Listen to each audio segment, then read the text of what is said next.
Can Kathy use the link that you have up on the screen, or she has to use a different link? Well, she needs to be a panelist. If you forward her yours, she can just change her name and do it that way. I was trying to get in earlier by utilizing the link you sent for tomorrow night, so maybe that's what she's trying to do.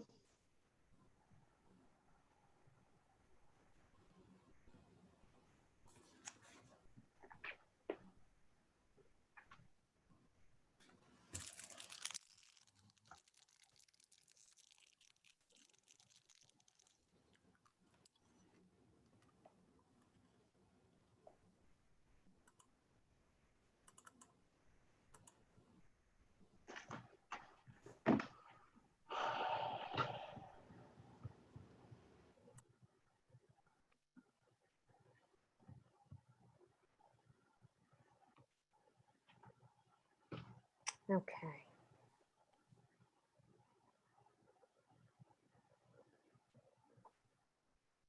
I don't, do we want to wait to Dr. Hoker, or do we think we're okay to start? I'm having I only have my link from the phone, and that doesn't, I'm not able to forward that to her. Somebody else.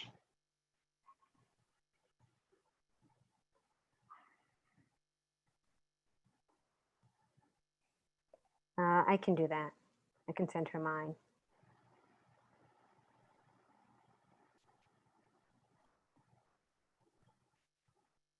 Let me just find mine. I just sent her mine. Okay, thank you. Yeah, and she can just switch her name. So, all right. All right. Thank you, everyone, for joining us. If you are online, if you wanted to download the agenda, it is on our website under the Board of Ed. So we will call the meeting to order. 7:31. Pursuant to the New Jersey Open Public Meetings Act, NJSA 10-4-10, adequate notice of this meeting has been provided by advertising such notice in the Home News Tribune, the Asbury Park Press, the board office, the schools, and on Cablevision Channel 118 and Bios Channel 24, and by filing such notice with the Township Clerk. This meeting was scheduled for Tuesday, August 18th, 2020. The board will take formal action on payment of bills and other agenda items. Mr. Mara, please. Thank you, Ms. Ellis Foster. The Old Bridge Township Board of Education acknowledges that the law of this state establishes that members of the public, including members of the board, have the right to record public board meetings using audio or video recording devices, provided that that act of recording does not interfere with the business of this public board meeting. Therefore, the board makes it known that any such recording is to be considered the private recording of the individual and in no manner represents the official record of this board. The board therefore takes no responsibility for such private recording and completely disavows any future use. Thank you. Roll call, please. Burns, Here. Callie, Here. DeCaro, Here. DePrima, Here. Dunn, Here. Giordano, Here. Lent, Silikowski, Here. Ellis Foster. Here. Quorum exists. Thank you. All right. If I can ask everyone, we will. Hang on 1 second, please. We'll. Goodness gracious. There we go. If we can stand for the pledge, please. I pledge allegiance to the flag of the United States of America and to the republic for which it stands, one nation, under God, indivisible, with liberty and justice for all.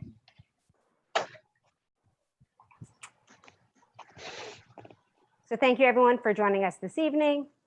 We'll just move into our agenda. Next week, unfortunately, we'll have a moment of silence. And the first course of action, we do have an amendment to the to the agenda, we have two things to add. So I just want to pull that up right now because we do need to vote on that. So there are two items that we need to add to today's agenda. One is for policies, which is still just the first reading, but there's a policy we want to add, so we can add that to our first reading. And then another item to add to finance. So I would like to ask for a motion to accept the addendum so we can include those on today's business. If I could have a motion, please.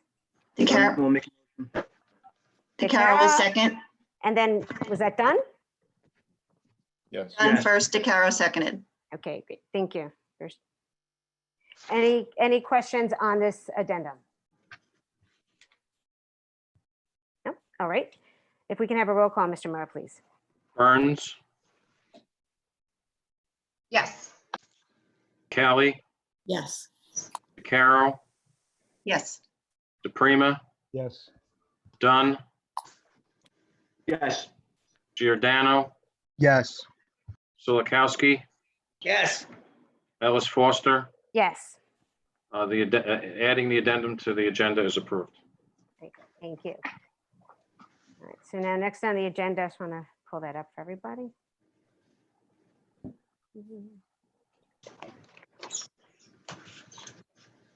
So next is, one sec. There we go. If I can ask one of the members if you'd like to read the Code of Ethics Corner for next week's meeting. I'll do it. Is that Mrs. Cowan? Yeah. Okay, great. I didn't see it. Mrs. Cowan, great. Thank you.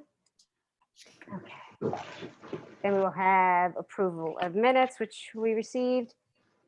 No student representative yet. Recognition, I don't think we have. But we do have a superintendent's report. And so I know Mr. Cittadino, you do have some information you want to share today. I will get up that deck.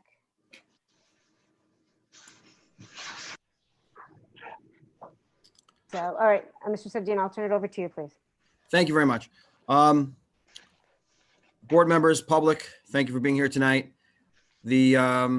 As we all know, we have been working towards a reopening plan for the Old Bridge Township Public Schools for quite some time.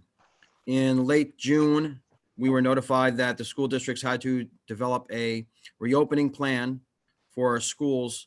And we were advised that all schools reopening plan only could contain in-person instruction models.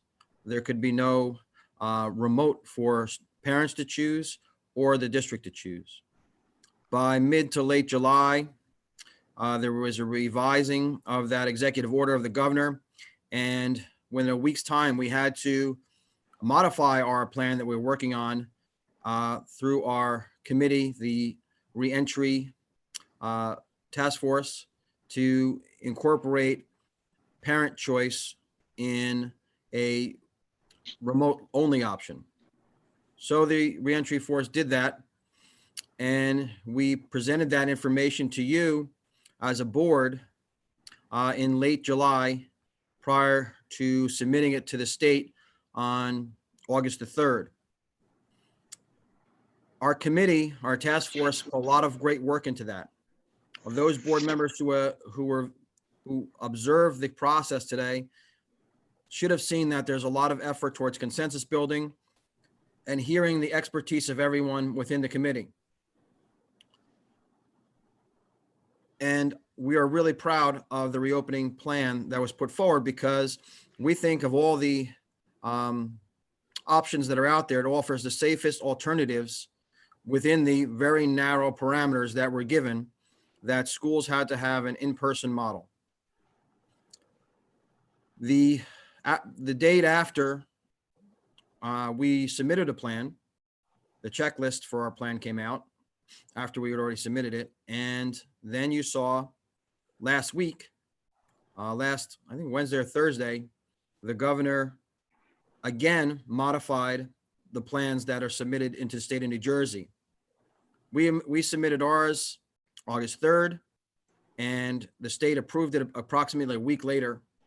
And after they approved it, they said, well, plans can now consider and take into effect that a remote start for 100% remote start to the school year can be an option in certain situations where there is continued concern for health and safety of students and staff. As this whole process was done, it was not done autonomously.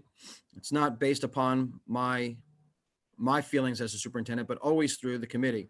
So we brought it to the committee last Friday, we held an emergency meeting to provide them with the parameters that had changed, to see if revisiting it, they felt more comfortable in revising our plan. Everyone was given time to think about it, do research, review the research that's provided. And then on Tuesday, this afternoon, or we should say the morning, we met again for a 3.5-hour session, reviewing that information, reviewing any new information that's come from the state. We learned that as of start at 10 a.m. when we started, there were over 50 districts in the state of New Jersey that revised their plans to have a remote only option. Most of them revising to being remote until the end of the first marking period, which in Old Bridge would end you probably around November 6th or 9th area, or to the second marking period or January 1st. The end of the second marking period or January 1st in some districts. We looked at that information. We looked at our needs as a district, and this is the recommendation going forward from our reentry task force that I'm about to share with the group. I will have Dr. Tui help me with some portions of it as he goes into a better picture of what learning options will be in the plan to have clear understanding for all parents and staff and students. So within the next slide, these are some of the remaining concerns that we have within there. We've been working towards them. We will continue to work towards them, but we've received little to no guidance from the state in doing so. And as I've said hundreds of times before, this is not one of those situations where you can glean data from years before and what happened in recent situations. New Jersey, New York, Connecticut, we've been really on top of this pandemic for the most part and shut down quickly using masks and so forth to really carry on the height of concern. And I think we've seen positive results, but by no means have we eliminated this pandemic going forward. So we look at districts that are already starting to go back to school. I don't know if those are fair assessments right now too, because I'm telling you, as superintendent, and if my only data was to look at the districts from the states from the South, there would be no way we'd be going back to in-person instruction because they've had little to no success. And most of that is built upon the parameters and preparation going into the pandemic. So in our own concerns, transportation remains a major issue. Even today, right before this meeting, there is still some concerns about out-of-district outsourced transportation and its viability and its availability to us as a district. As you can imagine, the need for runs is at a high need, and finding professionals to do those jobs is very scarce right now. We received kind of like a ultimatum email from a transportation company that remained anonymous right up into the beginning of this meeting. So those are really big concerns that we're still having, and we will be still working up until we bring back an in-person education model. One of the requirements we're having for all our own in-house transportation and vendor transportation is that they must be cleaning the buses between runs. There is no way to do this if you're not exercising the greatest level of caution and cleaning the buses between runs. Temperature checks prior to exiting the buses. We've worked hard to attain the necessary touchless thermometers. We bought them early on, but as we developed the plan, our plan entails basically a temperature check at every bus. So we still need more devices. However, we've gotten more and we're confident we can still get more there, but there's still something we do need. I've gone over the necessary amount of drivers and aides. They're just not available. And to promise you that transportation will be ready for that level of driver force, I'm not sure I can promise that at this time. Nursing staff. This has been a problem well documented across the tri-state area, that finding nurses for schools during this pandemic has been quite a unfruitful exercise. There's a real shortage in this area, especially when you come to the quarantining protocols that the Department of Health has outlined for schools. In an elementary school alone, if a student or a staff member exhibits symptoms, that student or staff member has to be sent to an isolation area where they have to be monitored by a professional nurse. What about the nurse for the students, the other remaining students who still need to have their medicines that delivered to on a regular basis? We have students at our elementary schools that still receive feeding through devices and changing of soiled garments and so forth, and everything else that a nurse has to deal with other than symptomatic elements of the pandemic. We wouldn't have enough nurses to take care of that concern, according to the guidance that we've had. So we need newer guidance for them on how to address that and who can be in these isolation rooms and areas with symptomatic staff and students. Appropriate level of PPE, something we continue to order. We're still on back order for certain items that have been hard to find across the county and across the tri-state area. Again, as this pandemic still continues to spread through the Southwest, the PPE, such as gowns and so forth, that we would need for temperature screenings are not easy to come by. Disinfecting wipes are not easy to come by. We'd hope with more time, we would get the opportunity to get those items. We have a plan in place to clean our bathrooms and so forth. We want to make sure that our staff have limited bathrooms, that we have measures in place to make sure that their bathrooms are clean. Our desks are clean at the high school through class changes and all of the other quarantine protocols that I've kind of discussed earlier on. A big concern is the air ventilation during warm weather. That's something we weren't allowed to really address during the old parameters because you had to have an in-person model. So the only option we had was to sporadic canceling of in-person to go to full remote on days when the temperature was not in place, going to be opportune for learning in the classroom. You have high numbers of humidity, temperature. Opening the windows only makes the temperature in the room and the humidity increase.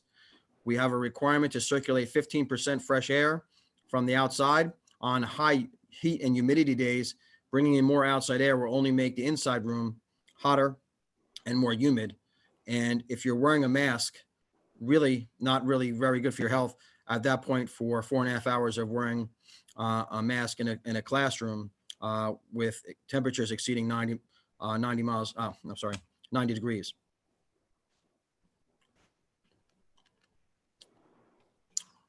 Of our students, over 3,000 families have signed up for the remote only, approximately 35% of our staff. The guidelines we received from the Department of Health provide this information: that in a classroom, in a school, regardless of its size, that if 2 students in a classroom exhibit symptoms of COVID or test positive for COVID, the school is to remain open. And everyone within that classroom and a contact list within those students then goes on a quarantine for 14 days. If 2 different students in another classroom also exhibit symptoms of COVID-19 or test positive for COVID-19, then the school must be shut down. And this is regardless of the size of the school, whether that's the high school or a Grissom or Cooper school. I think they really need to revisit that and come back with more guidance that is appropriate instead of just flat numbers. Secondly, as I walk back to my memory of March, there were many parents who were concerned about false rumors of positive cases in the GNC and in other areas. And once we did have a real case, really concerned about that one case within a family and demanding that schools be shut down and the names of the schools or where the student went to school or the class be given. I'm really concerned about this level of hysteria that'll happen when a student or staff member becomes symptomatic or proves to be positive for COVID. I don't think we would get to the 4 people in a building before parents would start pulling their students out of the schools, or staff would not want to show up because of their own concern for health. Now, we wouldn't know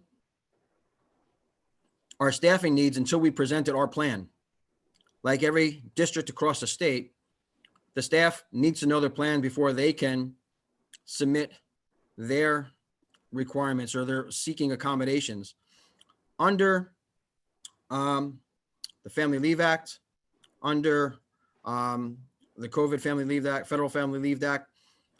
There's accommodations that you must provide for staff members who seek to do telework. And this is a federal accommodation. Also, we have staff members who may have concerns based upon their own health, the health of a family member, the health of someone they care for, or the need to still care for people who are still feeling the effects of COVID within their family or another illness. So I have 175 staff members at this point seeking accommodations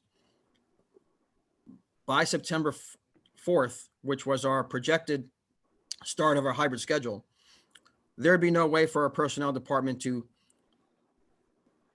kind of process those 175 requests and then seek replacements when and if needed for those staff members whose requests were approved, and we'd have a hard time not approving many of them.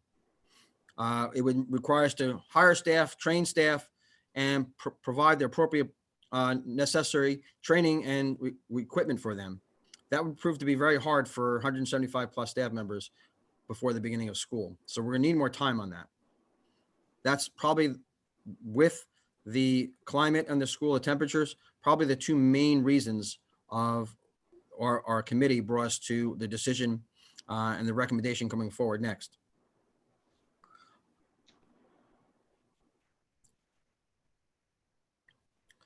So this is the phase or the recommendation of the committee, that the district changes the calendar for September 1st, 2nd, and 3rd to be all professional development days for staff. When our staff left our buildings in March, a lot of the buildings were left as is, classrooms left as is. Teachers need the materials and so forth, need their training. We have to provide in-depth training on dealing with COVID and COVID symptoms, dealing with the social and emotional learning needs of students, dealing with the remote instruction that is already part of the plan, and to provide a better learning option and opportunities for our students based upon that. So we moved, instead of having 2 days and then a third in-service day in mid-November, we moved all the in-service days to front load it to get everyone prepared for all the information they need. The 4th would be a distribution day of equipment for families to pick up workbooks, equipment, and their HP streams that would be made available to all students in the district. Phase 1 would begin on September 8th, with that being the first day of instruction, September 8th, instead of September 3rd, and would go through October 9th with 100% remote district-wide instruction. Phase 2 would begin October 12th, and at that point, we'd revisit going back to our 33% hybrid plan with 3 cohorts of 33% and a fourth cohort of remote-only students, those who have already opted for remote-only for the whole marking period. That would be in phase 2. Because our plan is always to reopen the schools and get back to normalcy, we would like to introduce phase 3 with a date to be determined, where we would expand from 33% to 60%, 66% hybrid plan to bring more students back in more regularly as we see data and as we see contact and trends decrease, and we see exposure trends decrease due to COVID. We'd like to increase our capacity within our school. And last, the phase 4 would be a full reopening, having all students within our school. I equate this as a superintendent to the delayed openings that we do during inclement weather during the winter time. A lot of times, and for some reason, always in New Jersey, the storm never arrives the night before. It always seems to arrive between 6 and 8 a.m. And I have to make a decision by 5 a.m. So the smartest decision I can make at that point is to call for a delayed opening. So let's see what the storm brings, because we have no idea at that point. We don't know if we're going to get dumped on with 8 inches of snow or a mere dusting. But the mindset always is the health and safety first of our staff and our students. So we call for a delayed opening with everybody coming in by approximately 9, 10 a.m. At that point, we know what the storm is going to bring, if there's been a real threat. And if we don't see a real threat, we have everybody continue to come in at 10. But if we see that the threat really would preclude us from having school that day, it allows us to cancel at that point. My concern with other districts that are promoting or going to full remote for a whole marking period is just the opposite of that too. I don't want to instead of having a delayed opening, to cancel school for the day. I hear you. I want our students back in school, but I don't want to take that risk either. So this allows us to test the waters, bring our students in remotely. It allows our staff to prepare our students for the hybrid instruction in which they'll receive, and to bring our students in a safe manner that meets those needs. Now, there's one thing that I haven't mentioned as part of the requirements of the governor's directive. He changed it so that the superintendents of school now has to certify that the district has done everything it can to ensure the safety of students and staff. And it doesn't require the board to sign it. It requires the superintendent to sign that he or she will attest or certify that the district has done everything it can for the safety of those. I have one number that concerns me always as superintendent, is how many staff members and how many students have lost their life to my negligence. At this point, that number has been 0. If I can retire with that number remaining 0, that's the most important thing to me. I promise our parents all the time that when you bring us your children, we're going to bring them home happier and smarter, hopefully each day. At the end of this, it's my goal to just ensure that all of our students and all of our staff continue with their healthy, productive lives without taking unnecessary risks. Next slide, please.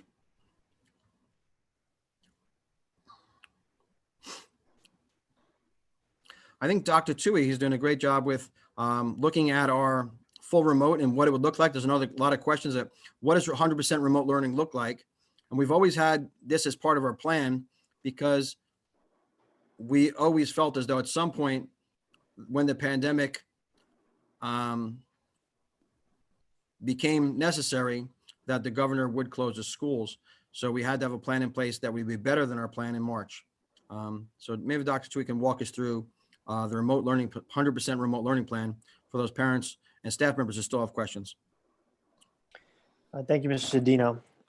There were a number of different areas that we looked at, and based on the feedback that we received in the spring, there were three main points that stood out to both committees, which is the Return to School Committee and the Remote Learning Committee. The first was parent feedback of the need for live remote instruction, and you're going to hear that a lot during the course of the next few slides, in part because live remote instruction is really a cornerstone of the 100% remote model that we are reviewing tonight. The second is the appropriate access to technology. One of the things that we found back in March and then moving through the spring is that many households were sharing devices. Students were on iPhones or they were on an iPad that wasn't really compatible with a lot of the resources that the district was providing. So while the teachers and the parents were working very hard to maintain the students' attention and provide appropriate academic activities, there just wasn't the access to technology in the house. Over the course of the past 2 months, the district has addressed that, and we are moving to a full one-to-one model across district, which is very advantageous for our students and the parents who will be utilizing those materials ideally for the first couple weeks of school. And the last component that you're going to get that will be highlighted here is the importance of the social emotional learning, or SEL, component. In each of the schedules, we are looking to build in time to ensure that our teaching staff, our guidance staff, our SAC counselors, our child study team members are able to provide services to the parents and students who are facing some difficult times during the course of these past couple months. Not everyone has been extremely successful with the remote learning components, and part of that is because there was a struggle with some of the social emotional learning components that will be highlighted today. So those are the three areas that you're going to see over the course of the next couple slides. So the next slide, please. Thank you. So this is an example of the Old Bridge High School and the EMGNC weekly schedule. This is going to be very similar to the high schoolers who are tuning in and or their parents. It is very similar to what was presented and what was done towards the end of the spring semester last year. On the next slide, what we will see is a day-to-day schedule, but just before we switch, this weekly schedule, there will be an A week and a B week. And during the A week and B week, the periods of the day will rotate along a Monday, Wednesday, Friday, and then Tuesday, Thursday cycle. So for example, on this first week, it would be a first full week for remote instruction. It would be the week of September 8th. If we started on a Tuesday, the students would have their Tuesday classes, which would be in this particular instance, the 5th, 6th, 7th, and 8th periods of the 8-period day. On Wednesday, they would have periods 1 through 4, Thursday 5 through 8, and Friday 1 through 4. Built into the high school schedule is a 45-minute period at the beginning of the day. Based on the contractual hours as outlined in the OBEA contract, students and staff would be required to attend for the 4 periods for approximately 70 minutes. Those 4 periods would be assigned, and all students at the high school would be assigned an 8-period day, similar to what they have now. So there's no change in the way that the students are approaching their day-to-day activities or their coursework at the high school. The 45-minute period at the beginning of the day would allow for students to check in again with guidance staff, SAC counselors, child study team members, or any of their other teachers that they had questions or concerns about. Additionally, it would provide students with the ability to have a student activities period and allow for teachers to answer any of the email questions they might have received for the night before, follow up with any parent phone calls, or just address any of the other major concerns that come up from one day to the next. So on the next slide, you'll see more of a specific example of what a day would look like. So again, we have the student activities period, which runs from 7:35 to 8:20. There's a 5-minute window of time between the student activities period and the first period of the day. That first period, all the periods are 70 minutes. In part because as we're rotating through 4 periods of the day, and again, within the time is outlined by the high school schedule, 70 minutes was kind of a sweet spot in terms of the amount of time necessary to do a live remote instruction lesson where the teacher and students would log in at their predetermined times. So again, let's go through this student schedule. That first period is a math class. The student logs in at 8:25. They're logging into their Algebra 2 math class. The teacher is providing maybe a 25 or 30-minute live remote instruction period. The students can then do some independent work. They can swing back together towards the end of the period to review the independent work and answer any questions. And then the students would transition to their next period, which would be period 2, say English 4. So the students would check in at 9:40. They would have a 70-minute English period with their teacher. Again, similar type of activities. They would have a live remote instruction period. There would be time for independent work and also additional time for the students to circle back with the teachers to work on any questions or concerns that they have. Similar schedule will be for periods 3 and 4 with approximately a 50-minute lunch scheduled from 12:05 to 12:55. On the next slide, we're going to review the Salk and Sandburg Middle School schedules. They are slightly different because they are not on an A-week, B-week cycle. What we found is as we transition to the lower levels of and areas of academics, there was really a need to be more consistent with a lot of the core subject areas. As students really were struggling with some of the basics in ELA and math that you saw from the beginning of this when we were out of school in March. So on the middle school schedule, there's more continuity with the periods. They start a little bit later at 8:30. So all the periods are 45 minutes. They follow with the current master schedule as outlined by both Salk and Sandburg administrative teams. And the day would end at approximately 2:50. So each day, the students would have access to their math teacher, their English teacher for a double period, social studies, science, and then either their combination of related arts or world language, depending on what their cycle was for this particular marking period. On the next slide, we're going to find a more detailed version of what the day schedule would look like. So from, again, based on the contractual hours as outlined in the OBA contract, the teacher prep time would be from 8 o'clock in the morning to 8:45. That teacher prep time would also allow for the students to, again, as with the high school, students can check in with their counselor, they can check in with the SAC counselor, they can check in with their child study team member or the case manager.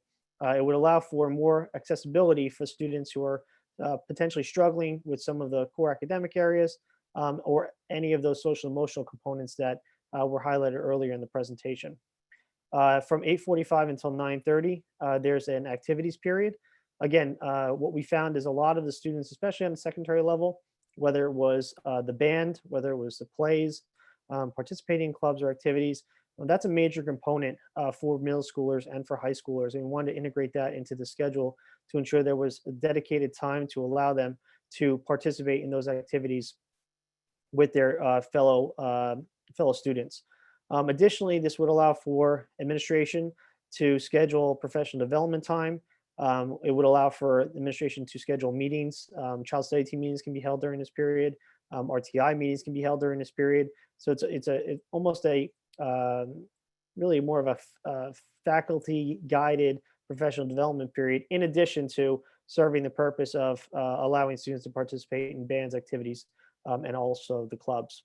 The core academics start at 9:30, and there's again 6 45-minute periods. There's a single period of math, a double period of ELA for approximately 90 minutes, a social studies period, a world language and related arts period that would be rotating based on the cycle that they're in, and then finally a science period, and students will be done at 2:50. One of the things I haven't touched on yet is attendance. On the secondary level, it's extremely important to know that student attendance will be taken every period. So in the high school schedule, if you're period 1, 2, 3, and 4, and you're a high school student, you will be expected to check in period 1, 2, 3, and 4, similar to a situation where you would be at school. Same thing with periods 5 through 8. At the middle school, it's the same thing. You would check in and you would participate in the live remote instruction provided for your math class, for your English class, science and social studies classes, as well as your related arts and world language. So there would be a mandatory attendance policy. If there was a student who was sick or was unable to attend on that given day, As of right now, the policy will be that the parent would similarly contact the nurse as they have done in the past, and the nurse will follow up if there's a specific issue or concern that they have with the student being absent for multiple days in a row. So attendance will be noted for all grade levels, but in particular on the secondary level, it will be a period by period basis. On the next slide, we have a general outline of elementary. And again, this is not the most, this is a little bit intense in terms of the amount of information on here, but I wanted to give you an idea of what the weekly schedule would look like. And we're going to get a much more detailed version in the next slide. But each day for elementary is going to be very prescribed. The goal, and again, what we found from parent feedback, from staff feedback that we received over the course of the past 6 months or 5 months, is that live remote instruction and having that connection with the student's teacher is really paramount to many of our students' successes. And the teachers were a lot of teachers embraced the concept of providing synchronous and asynchronous instruction for the students. But one of the things that we really found, especially on the elementary level, is the need to have scheduled time for live remote instruction. And you're going to see that in the next slide when we look at the day-to-day activities of the elementary building. So again, this is a sample schedule. These are subject to change. They are tentative. The goal here is to present to the public a general idea of what a schedule would look like for an elementary student. So again, an elementary student, the start time is approximately 9:10. And they would start with a whole group class meeting. In many of our elementary buildings, when we are in session, in each of the 11 elementary buildings, they have a morning meeting or a morning greeting, however the phrase is. And that morning greeting is really an opportunity for the students to get together, share some of their experiences that they've had over the course of the past day or the previous night, and allows for the students to have some socialization time, for that important SEL or social emotional learning component. So we want to make that an important aspect here. It also provides for some integration components for students who might be in a self-contained class or a different homeroom in the past. They weren't included in these rooms, and now they all have a homeroom in the elementary school. So this whole class live remote instruction would provide the entire class the opportunity to see each other, whether on Microsoft Teams page, which is preferable, or some of the other online platforms that the district has subscribed to over the course of the past year. When I say prescribed times on the elementary level, there's going to be live remote instruction and very specific times. So again, working through the schedule from 9:30 to 10, there's going to be a live remote instruction activity with the class as a whole. It can be the teacher presenting materials. It can be the provision of a video that the students can review, and then the teacher can follow up with the students as part of their 30 or 40-minute window of time to work on ELA. Then there would be a small group instruction breakout session where students can work either in small groups based on their skill level. This can also be a time where the RTI teachers integrate into the general education classrooms to provide small group instruction for students who might have struggles. This could be an area where students are being addressed by their resource teacher in another side classroom or what Microsoft Teams calls as channel. But there will be obviously resource instruction, as well as all the special education programs and access to special education programs through the remote instruction components. There's a built-in snack at 10:30. You would have about an hour of math work. And again, this is where RTI, ESL can push into the general education classroom and work with some of those struggling learners, as well as it allows for the elementary teachers to provide live remote instruction for their students who are following along on their HP streams at home.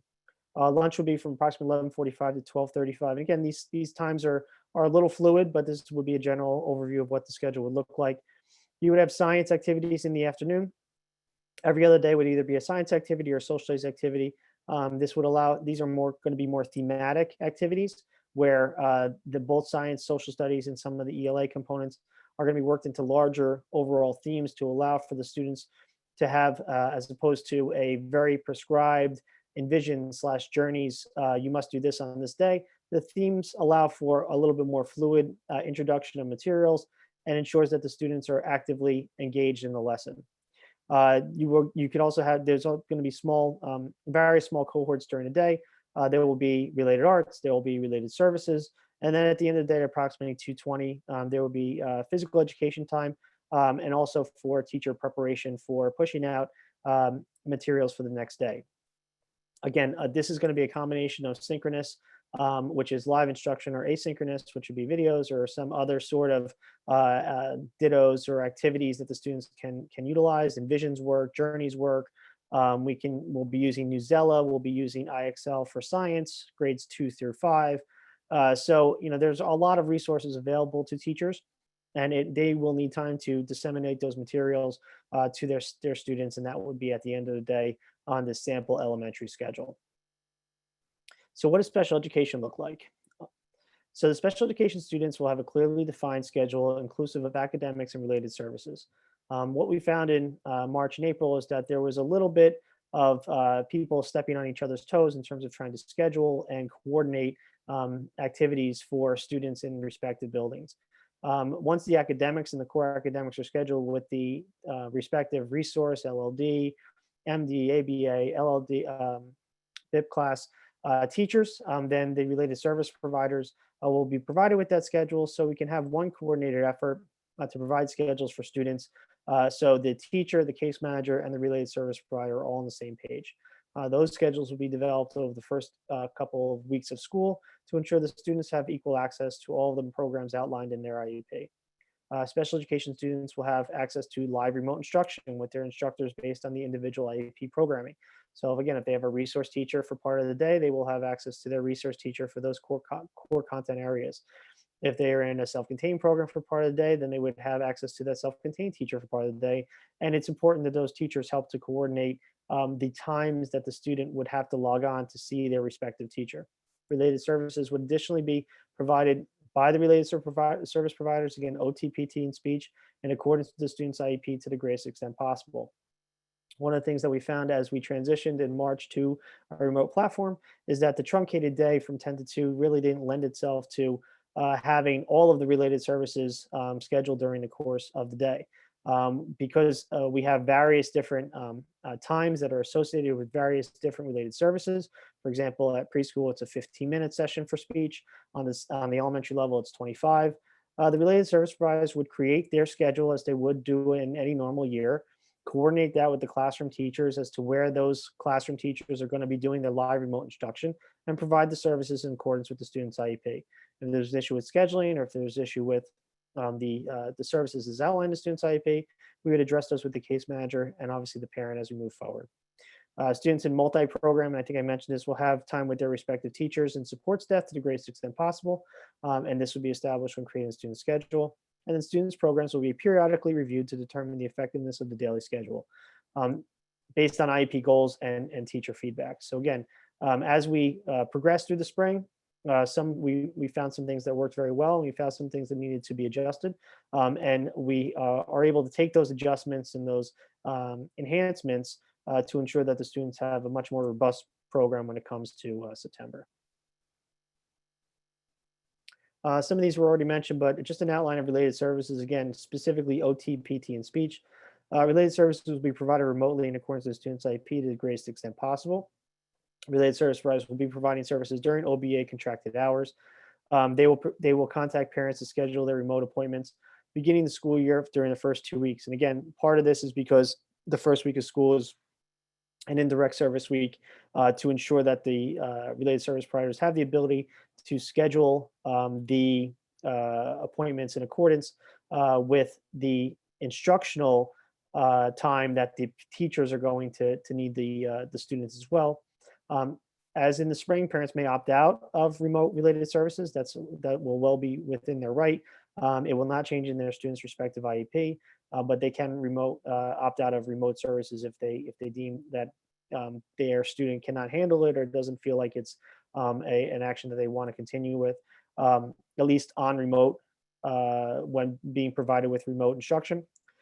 Provision of related services based on 3-to-1 related service model. With the anticipation that we will be returning to school sometime this year, ideally in October, but potentially, at some point this year. The evaluations do not go away. The related service providers still have to provide evaluations. They still have to consult with parents. They still consult with teachers.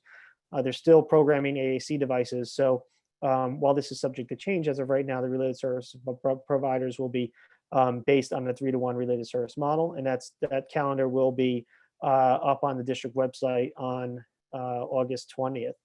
Upon return to school, related service will be potentially provided both in push-in and pull-out models, and any request for compensatory services related services will be based upon our return to school, ideally sometime in October. The last area that that has come up is response intervention, English language learners. How do we help those students who are struggling academically with this very unique model? Well, number one, the response intervention teachers will be utilized by their building principals in conjunction with guidance from the RTI supervisor. The RTI supervisor is currently working to ensure that all of the RTI staff have a very comprehensive schedule, one that all of those RTI teachers are being used to the largest extent possible to provide that additional service for the students who are struggling during this remote instruction model. RTI will use Tier 2 and Tier 3 services to provide dedicated time for virtual instruction for students in their charge. And the RTI instructors can utilize Microsoft Channels, which is the breakout room feature of Microsoft Teams, to provide targeted instruction for their students, both in ELA and math. English language learners, those instructors will also be utilized in a similar capacity to ensure that the ELL population is getting the services that they need to make appropriate gains academically within this current academic model. Thank you.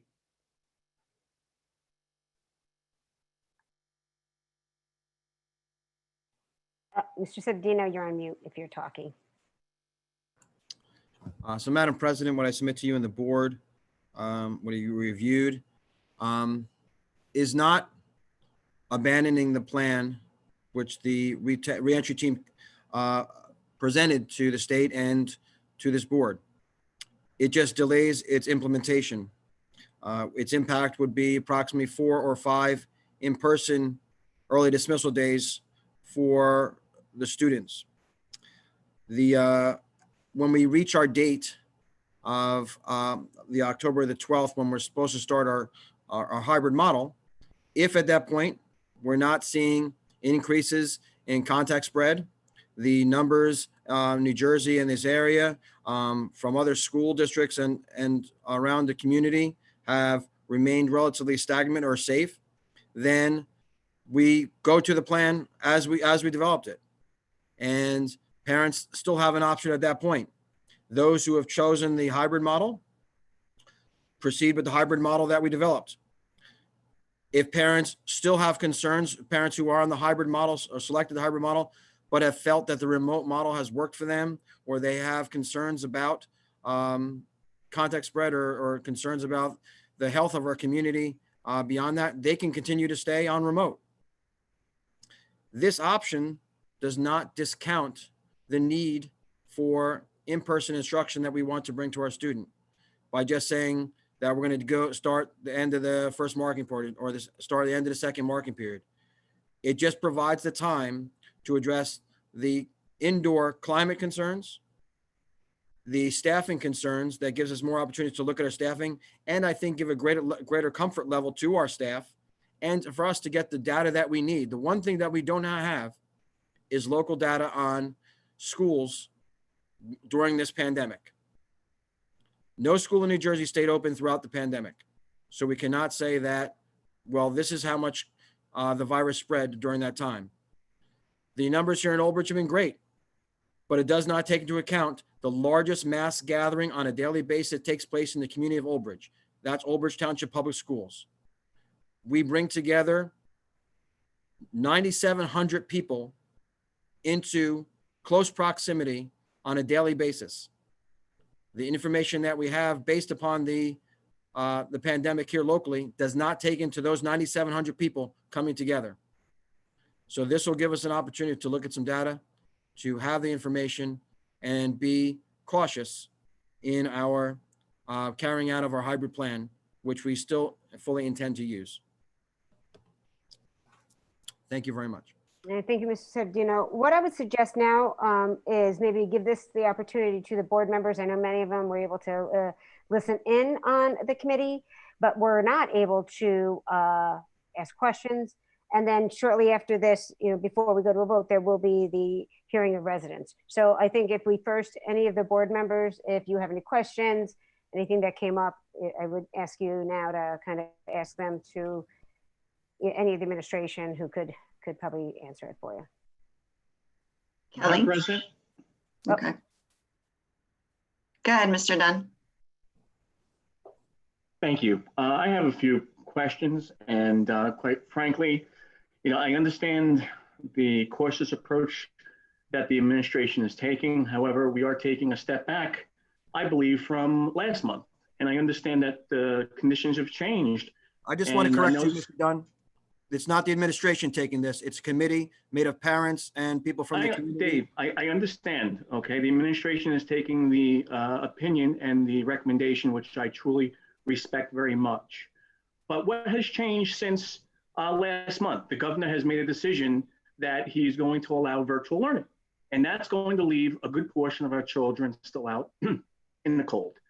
And quite frankly, I can understand, I truly do. And I'm not here to criticize, I'm not here to say that we're doing the right or wrong thing. I'm just concerned about specifically the elementary school students. Now, they are going to have a learning calendar, or they're going to have a schedule, and it's going to put undue pressure on the parents to try to navigate these kids through a computer to different lessons and different times and different rooms. It's not going to be that easy.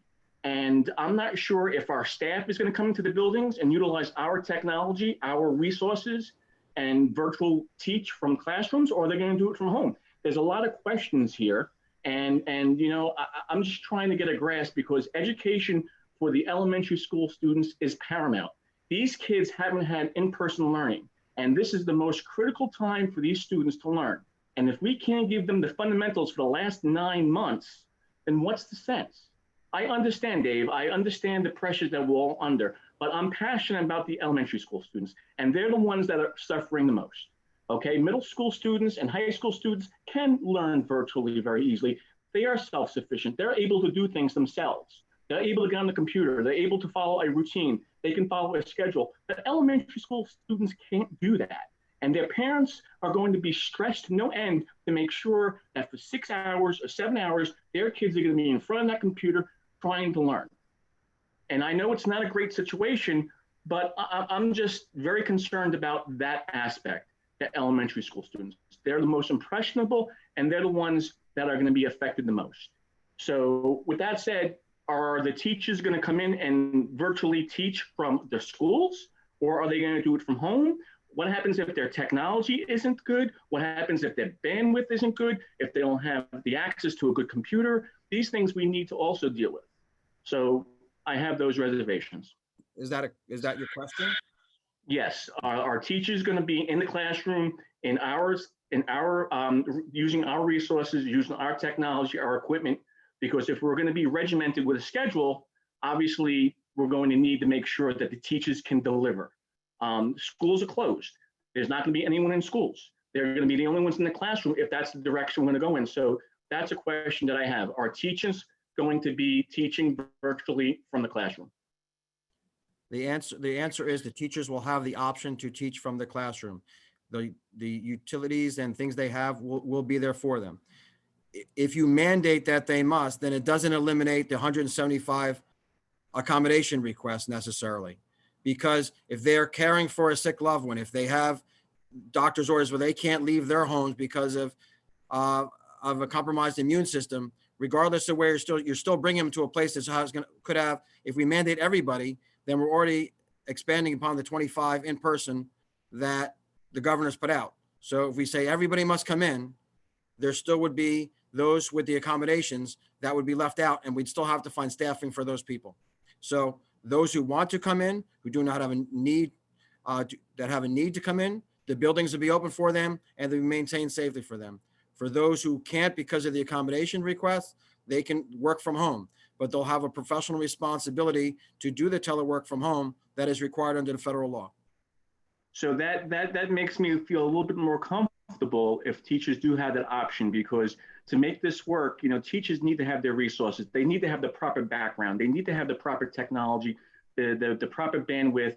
And if that's going to be an option for our staff, that makes it a little bit more palatable for me to give this, some consideration, because that was part of the big problem, is that our teachers weren't able to deliver correctly based upon not having the resources. So if that's going to be an option, that's something that's going to be allowed, then this is something which, which isn't the best situation for me, but it's a little bit more palatable, since teachers will have that ability to teach from their classrooms, which will make things a little bit more consistent and uniform for our students.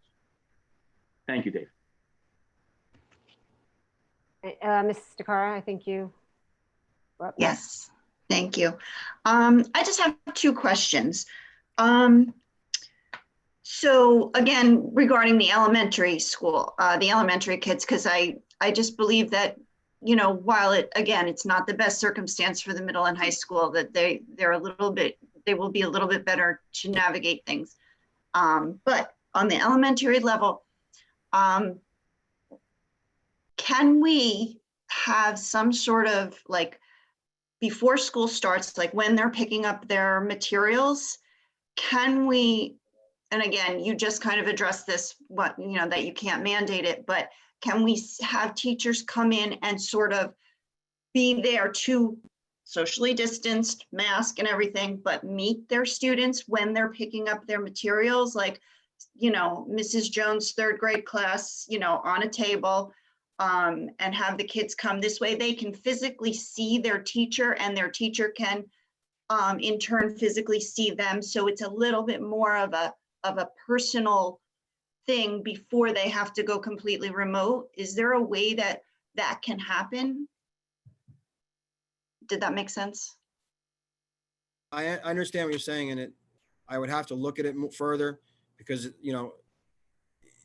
I don't know if there's enough time in the day to have that much staggered time, to have the teacher separated from a different time, and to, have everyone, because you don't want everyone coming at once, obviously. So Right. we would have to look at that and obviously make it available to anyone who felt comfortable. But I need more time to examine that as an option. Okay, all right. I just, again, to me, it's all about FaceTime, FaceTime, whether it's, Right, and that's one of the things that too, I think is, we're thinking about students coming in and seeing school as they left it. And they're not going to see school as they left it. right. So maybe seeing it remotely first, seeing your teacher online without a mask, without a hospital gown as someone's taking your temperature, and we can get our students ready for that in those 4 to 5 weeks to get them ready for coming back to the hybrid. You have to remember, they're not going to come back and see what they saw. Students are going to get on a bus. They're going to be forced to sit rows apart, only with family members. They're going to arrive at a school where someone wearing a yellow gown, a shield, a face mask is going to be taking their temperature. I'm not sure that's the first thing you want to see on your first day coming back without that kind of real preparation. So our teachers see them as we see each other tonight, as human beings, as caring people, without all of the protective equipment, and then start preparing. The teacher holds up, I'm sure every kid's seen it. I'll be wearing this, and I'll be wearing this when we're doing speech. I'll have this shield on. At your temperature, when you get your temperature screening, someone might be wearing this yellow gown. All things to prepare them, so then when we do begin the hybrid, the SEL concerns of our students are taken care of.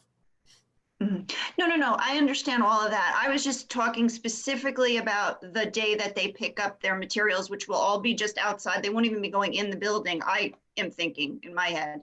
Well, it's going to have to take place. It's going to have to take place over days, during probably the first, the second, the third, and the fourth. And, if I have to be here on the 5th, it will be on the 5th too. But, it's going to have to get done before. It's not going to be one day. So the materials will be distributed on one of those days that the teachers are back in. Okay, so they've got a lot to do on those days, especially with the training that they're going to need just to prepare for all of this. So, okay, I understand. The other thing is regarding attendance. What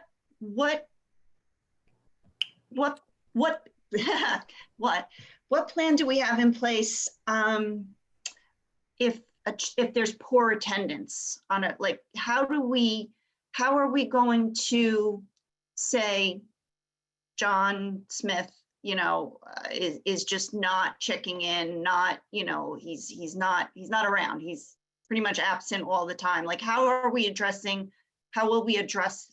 those issues? I mean, I know we have the social emotional learning component, but if the kid is not checking in, student is not checking in, how do we check on that?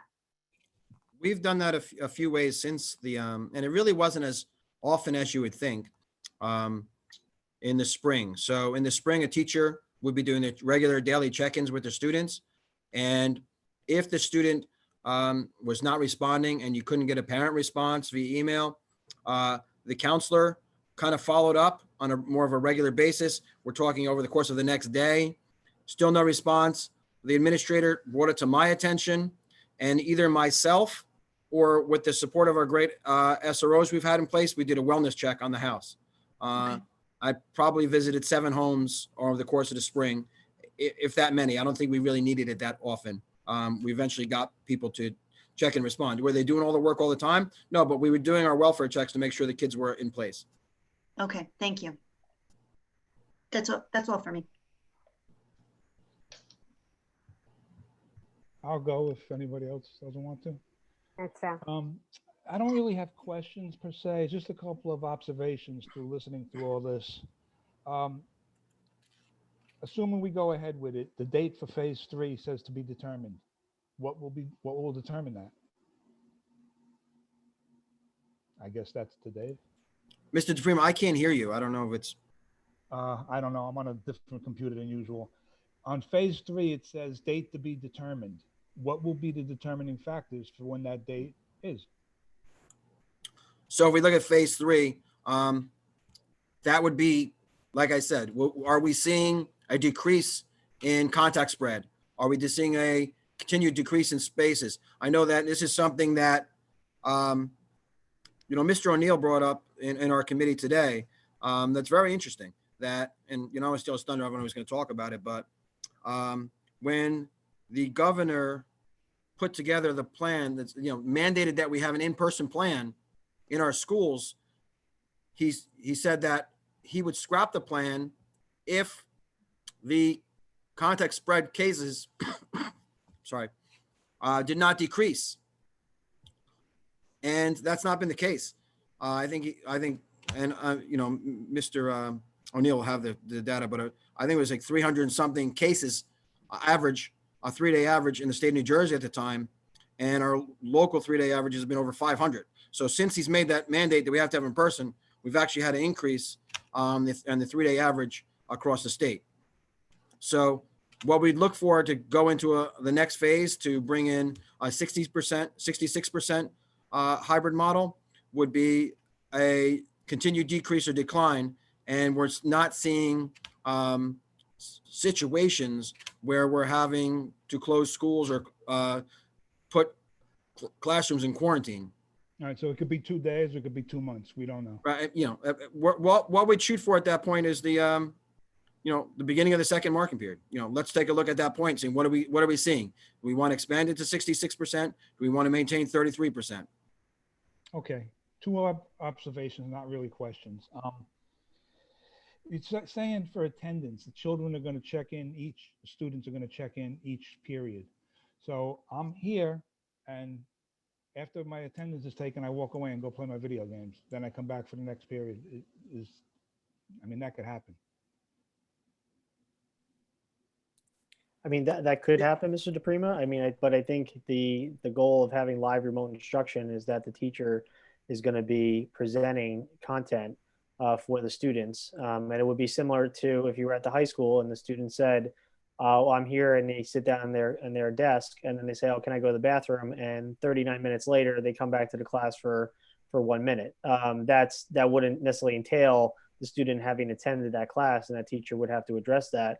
But that's something that we actually deal with normally on the, secondary level, and something that, the teachers we would provide clarification for the teachers. But, if the students are actively participating in the live remote instruction and getting the content, then they would get credit for that respective class.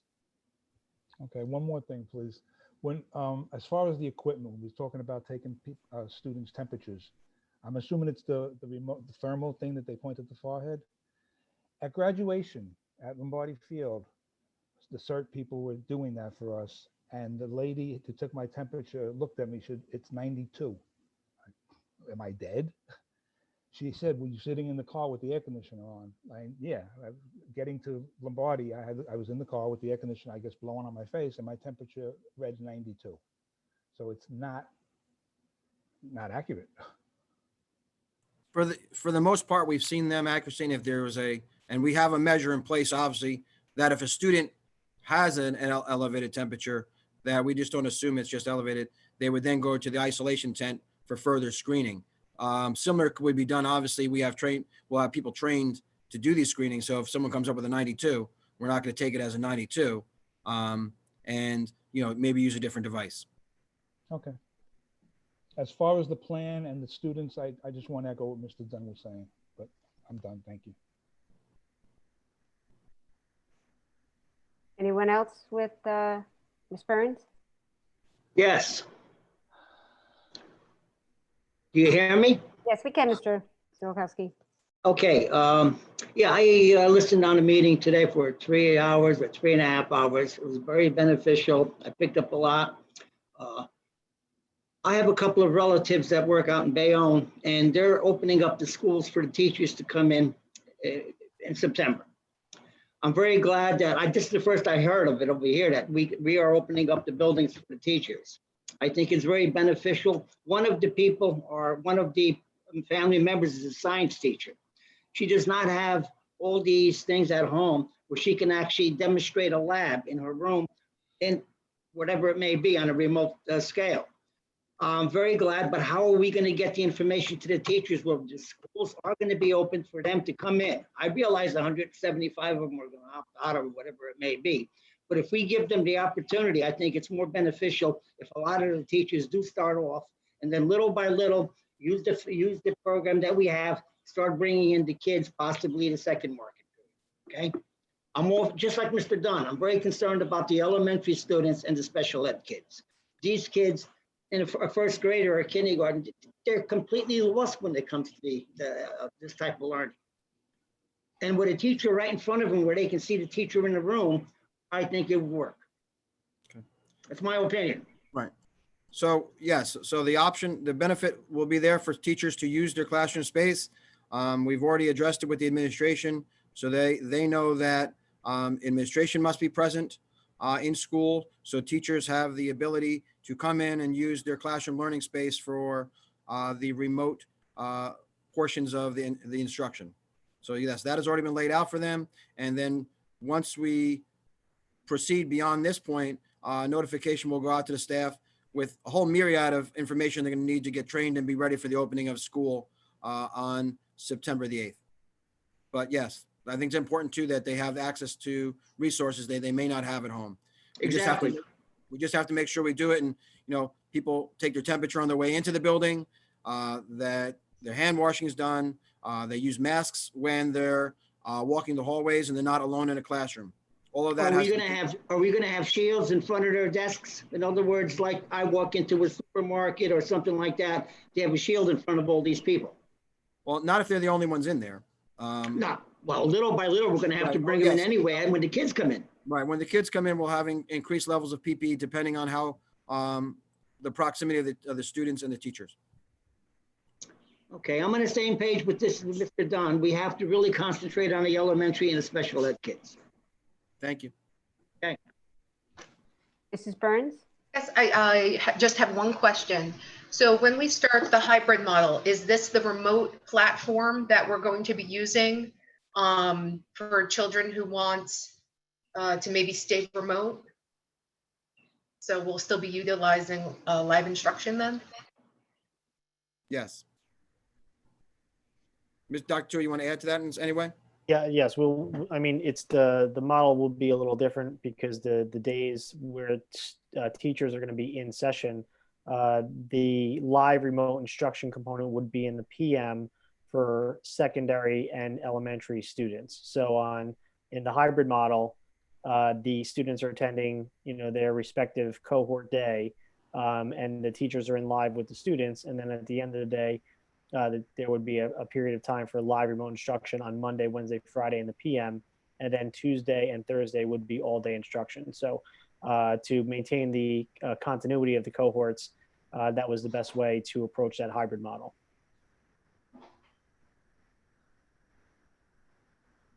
Thank you. That was all. Okay, thanks. Either Mrs. Kelly, Mr. Giordano, do you have any questions? Yes, I'd like to speak. My only problem is that we're not really considering the parents that both of them are working and they want their child, especially if they're younger in elementary school, that they can be watched and they can get that in-person education. And especially for some people that really want that value of the in-person, face-to-face education, considering that those homeowners are paying the property taxes that pay for this education. So that's a big deal that these people that have to leave their children alone, they don't have people or guardians to watch them as they're learning and going through the difficulties of navigating this online platform.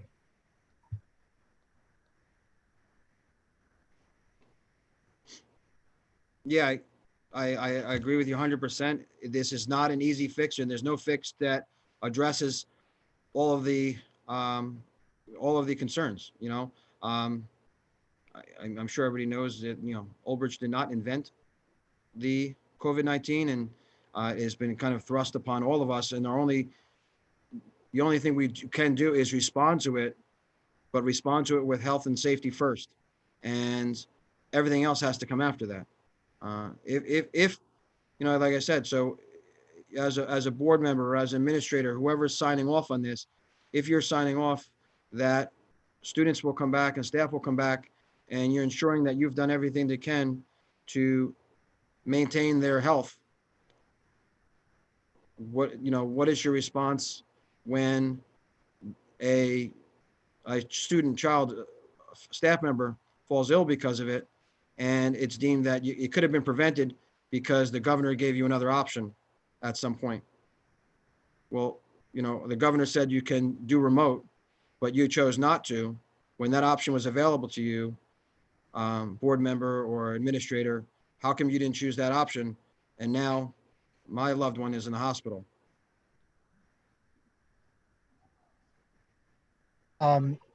No, I'm just saying the concern of the people that are going to leave their children at home and they have no other option. Either they don't have someone to watch the children as they learn and go through the process, or they can't afford other people to take care of them. That's the only concern. Mine are all plaid, except for the black one and the new.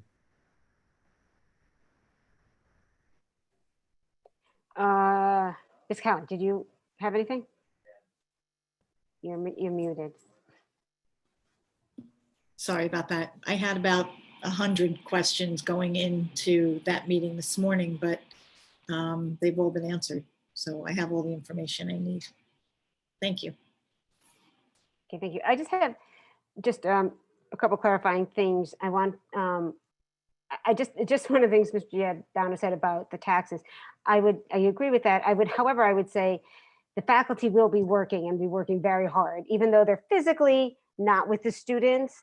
I think that to say that they're not working hard and earning everything is, I don't want that. Just because physically they're not together does not mean that the work effort is not there. And the same thing with the administration, because physically how we are working right now and how we are together looks different. And that to say that people are not performing or earning their money is not true. So I still want that to be, just because physically we're not there doesn't mean they're not do not deserve the pay they get. But Mr. Savdino, I don't know if you can talk a little bit more, because I believe it is a concern about the working families. We did talk about that last meeting. And so, I know there's some conversations going on. I'm not sure if you can talk about that, of how we can assist, as well as, are there accommodations if, and I think, again, this is mostly with elementary, if a child doesn't have somebody at home who can support them, is there, or they're not going to be penalized because they weren't online at that time? And is the direction to reach out to the school principal or to the guidance counselor, or what's the best way for that if there is a situation where it would really, is becoming a crisis or needs some assistance? Is there something, if you can talk about that at all? So on two parts, I'll talk the second question first. As I'm sitting here, I'm getting updates from around this other superintendents that I'm in contact with. And, approximately, since, like I said, it was probably by the end of tomorrow, the 80 districts have gone to a full remote for marking period 1 or 2. And you get some good ideas out of that. And one of them, a district, and I'd be happy to, I think it's some validity to it, is to have grade level teachers available for, obviously to hire them to do almost like night school, to be available for parents to reach out, walk them through a question or a lesson, to have lessons online for them that they could walk through, to have especially at the elementary level, 1st, 2nd, 3rd grade, 4th grade teachers, staff members, professional, that if a parent wants to has a concern, that they could reach out to them and schedule time, almost like lab time, to help them through a lesson or help them through some of their applications we have. We could do the same thing with our tech integration specialists, give them opportunities to work later hours that will assist with that, because we want obviously the flexibility, because we understand that some parents may be calling upon a grandparent or someone else to assist, and there may be in transition or being transported during the time when school's in session. So we have to have the flexibility to do so. The other question you had was about childcare. I've had meetings last week, this week, and I'll have a meeting tomorrow, a Thursday, in reference to outside providers and trying to see if we can approach like a shared service agreement to assist the neediest parents in that realm. But I would need more direction from the board and our attorney going forward with that. So that might be something I send out to the board sometime this week, just to get your feedback on, and our attorney, of course. Okay. Any other board members? So what we will do is this will come up under, I think it's not on the agenda, but it will come up under the curriculum. We can vote on that. And so at this time,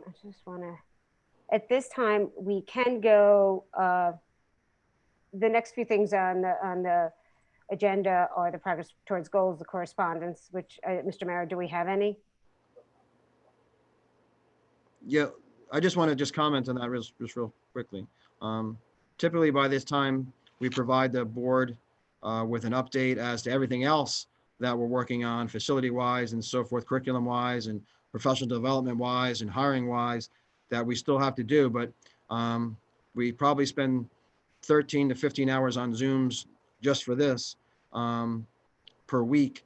So we haven't had a lot of time to give you updates on that. So at the next board meeting, considering that this would be something we've put out and started working on, that will have an update to the board and progress towards goals towards all the summer projects and so forth that we have worked on.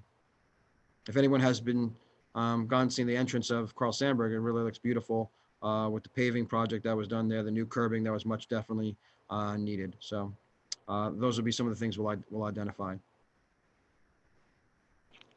Okay, great. And Ms. Ellis Forster, there is no correspondence. Thank you, Mr. Mayor. Okay. And we have no special committee reports. So now we will open it up to hearing of the residents on any agenda items only. This will be considered an agenda item. So what I would ask you is if you want to put your hand up from your thing, I will call your name. I will unmute you.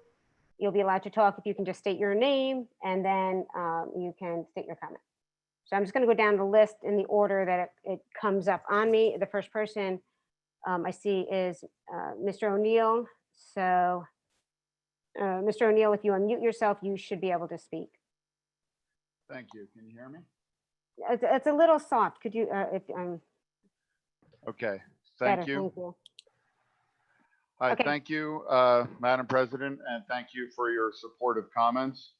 Unfortunately, I first feel the need to address Mr. Dunn's baseless comments, claiming or at least implying that our faculty and staff did not deliver in the spring. With virtually no time to prepare, no training to completely change the modes of instruction that we rely on, the faculty and staff of Old Bridge and most school districts turned on a dime, used our own computers, our own resources, our own internet connection, and did deliver. And I know this is true because I've had conversations with central administrators and multiple building administrators and asked them, how many complaints were there? Were a lot of parents upset or dissatisfied in the spring? And there were virtually no complaints throughout the district. Now, one question that Mr. Dunn asked was what has changed since last month? And obviously what's changed since last month is the governor gave the district a safer option, and an option that will not require a big net negative effect necessarily on the student's education. Now, I think that the more important question is what changed since March when we closed. And as Mr. Cittadino referenced, things have actually gotten worse. In March, we closed the schools when there were a total of 90 COVID cases in the state of New Jersey. When Governor Murphy announced the road back guidelines, the guidelines that the task force that I sat on, that I worked with, used to devise the plan that we came up with. When he announced that plan, the 5-day average of new cases was 397 per day. As of yesterday, the 5-day average of new cases was up to 478. So instead of the decrease in cases that the governor's guidelines relied upon, we actually have seen a 20% increase in new cases on that key metric. But I want to go back to Mr. Dunn's comments about using the district technology. Making it available for teachers to come in and use the buildings if they wish to is something that could certainly be helpful if it's necessary. But the truth is that this is the second meeting in a row that you've touted the idea of making the district technology available to the teachers. The truth is that the district technology isn't necessarily better than the technology that we spend our own money on in our homes. My bandwidth is no worse than the bandwidth at the school. In fact, in the many, many meetings that I've been on with administrators who are in their offices in the district, invariably, those who have connection problems are those who are working from in the district. Further, having teachers come into the building puts them at risk, even if the students aren't there, even if only their coworkers, the custodians, the building staff, the administrators are there. It unnecessarily, in most cases unnecessarily, would increase the exposure. Additionally, one of the major issues, as Mr. Cittadino noted, is the HVAC system. Our HVAC system is operating with a MERV level 8 filter, I believe. In order to filter out the virus, you have to have a level 17 filter. And the way that most buildings' HVAC system works would be if I'm in room 102 and another teacher's in room 103, it sucks up the air from my room, doesn't filter the virus out, and then pumps it into all of the other rooms if the virus is present in one room. So I will certainly recommend that any of my members only go into the buildings as long as the district is remote as needed. I do want to highlight that I do think that the task force worked very hard, and within the parameters that we were given, I think that the task force came up with a relatively safe plan. But the plan is only safe to implement if the outside elements that are beyond our control, primarily community spread, are brought under control by the community. And that simply hasn't happened thus far. The same metrics that are keeping the governor from opening gyms and movie theaters and indoor dining, the same metrics that led him to reduce the number of people allowed in indoor gatherings recently, are the same factors that keep it from it being safe for us to return to in-person instruction. Now, believe me, everybody wants to get back to normal. I have not spoken to one teacher that doesn't want to be able to go back and start the school year as we did in September of 2019. But that simply isn't the reality that we face. And I understand that there are a lot of childcare issues, and a lot of those childcare issues that members of the community are dealing with are the same childcare issues that are preventing some of our members from returning to in-person instruction. The same FMLA childcare leave that some of our members have indicated that they'll have to use because they have no one to care for their children is also available to those who work in other areas. That is not a special program for teachers. Similarly, the accommodations and medical leaves that teachers are being forced to request are based on documented medical concerns. So I want to make sure that it's clear to everyone that the teachers, it's not teachers who don't want to come back, or teachers who don't want to go back to normal, or teachers who aren't willing to come back. They have constraints that stop them from being able to do so. And I want it to be clear that 175 staff members, they are not simply choosing to not come back. They're facing the same types of difficult decisions that parents all across the country are facing right now. I think I covered everything that I wanted to say. Again, I just want to highlight that we all want to get back to normal. We all want to go back to in-person instruction and get back to business as usual. Unfortunately, in the world that we live in, that simply isn't possible right now. And when you look at March and you compare it to now, if you want to go back to the question of what has changed, what has really changed are people's emotions and people's frustrations and people's attitudes. It's no safer to return to school now than it was in March or May or June. The truth is that people have had their frustrations build up during the quarantine, during the very gradual reopening that we've all been going through. And unfortunately, people have decided that they're going to blame the education system and teachers for things not getting back to normal at the rate that they wanted to. And as Mr. Cittadino pointed out, Old Bridge did not create the virus. Educators did not create the virus. And we are doing everything that we can to provide the education that all of our students deserve, but it should never be done at the expense of safety.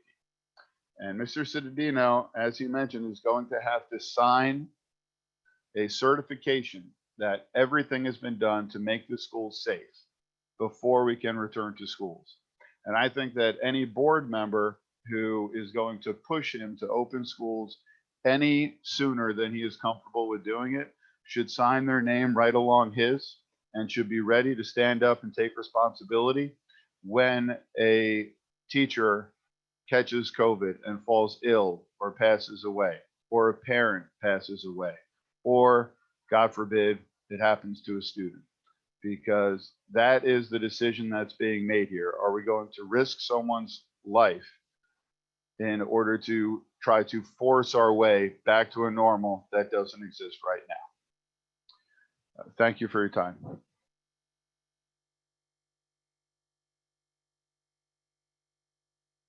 Okay, next on the list is Mrs. Babbitts, so I'm going to, there you go. Mrs. Babbitts, you should be able to unmute and just state your name and then you should be able to talk.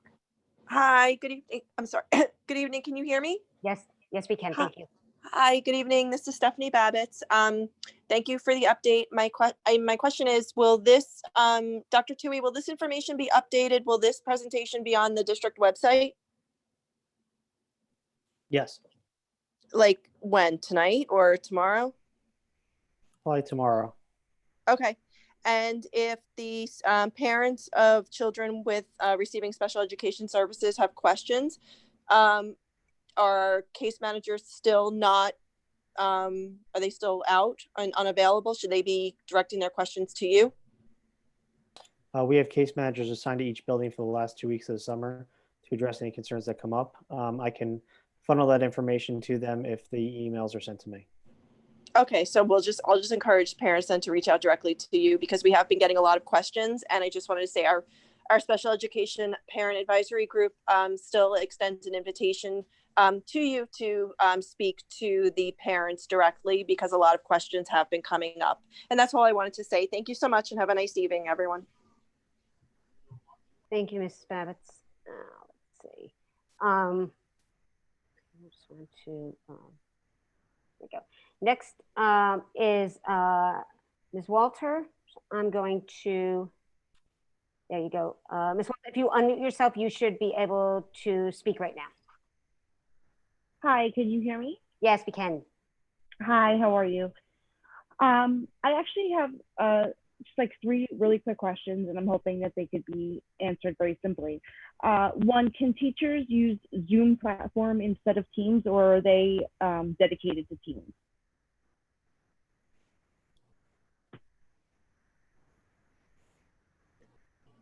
That be either Mr. Citadino or Dr. Tui. Teams would be the primary point of contact for the teachers. Some of our speech language specialists are a little bit more comfortable with Zoom, and the district is using Zoom for our child study team meetings just because it has a little bit more features, and we have an upgraded feature for Zoom for our child study team meetings. So the teachers should be using Microsoft Teams as their primary option, and then in part because the training will be utilized with that. Okay, thank you. And this is more for when we do return to in-person. One of my questions is, if I do let my child go back and somebody in his cohort is ill, does the entire cohort, are they required to be tested and prove a negative test to return to school, or do they just require the 14-day quarantine? According to the standing orders from our doctor and the State Department of Health regulations, and our standing orders are shaped by that everyone within contact would only be required to have a 14-day quarantine unless they become symptomatic. If they become symptomatic and they're ill, they would need a doctor's note to come back to school, clearing them. Okay, and as far as the staff goes, do they only get one set of 14-day quarantine? If that, I mean, they get exposed to a child and they go out for their 14 days, and then 3 days later they come back and they're exposed again. Do they have to use their own sick time, or do they get another set?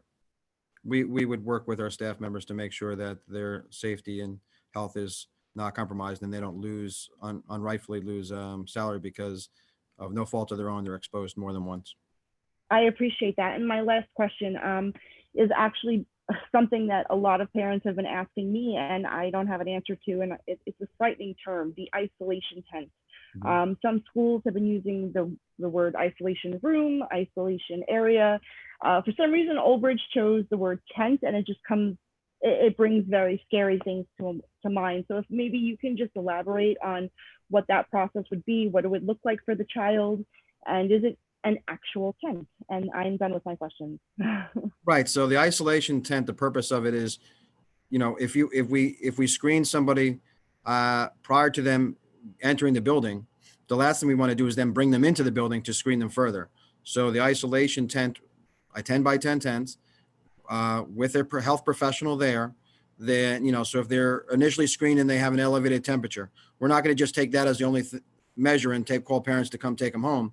We want to then have a healthcare professional take a look at them, rescreen them for a temperature, and ask questions that might be, do you have a headache? How do you feel? And if they feel as though they are symptomatic to the nature of our doc standing orders, then the parent would be contacted and the student would be picked up from there, but supervised the whole time at the tent. Isolation rooms are inside the school that once someone is already inside the school and becomes symptomatic, whether that be staff or student. Thank you. You're welcome. And Mr. Cedillo, can you you might have said, I don't think you did, the tents will have sides down on them, so Yeah, there's so a little bit of privacy there. we want to make sure there's privacy and you're not, again, we even saw this in the spring where parents or students were identifying someone that might have it, and it became a source of almost bullying. We want to make sure that this is a very sensitive time, and we don't want students isolated because they had an elevated temperature that proved to be false. So we want to make sure we protect their identity as anything we do in any of our medical field. So we want to make sure that's there for them, to provide them that identity protection, and also to screen them as sensitively as possible before bringing them into the school. Okay, I don't see anybody else, the hand risen, but while we have this one opened portion, just reminder, if you do want to speak, just raise your hand. And I'm just asking a parent on the chat said basically, if you chose remote already, you do not have to, we're not going to do another poll. You're on remote. So when the October 12th date comes, you'll still stay remote, while the parents who chose hybrid will go to hybrid. If though at some point the parents who are on hybrid are still concerned, or if their child felt more comfortable with the remote, they can choose at that time to continue with the remote. Like I said before, it does not cancel any indication you give. It just delays it. It delays its implementation and starts us everyone on remote. okay, I see we do have another person. Last name is Prasad. I'm going to unmute you, and you can state your name, and you can make comment. Hi, my name is Poonam Prasad. Mr. Citadino, I want to say thank you for responding to my emails last week. One question I do have now that it's going to be 100% remote, my daughter will be starting kindergarten.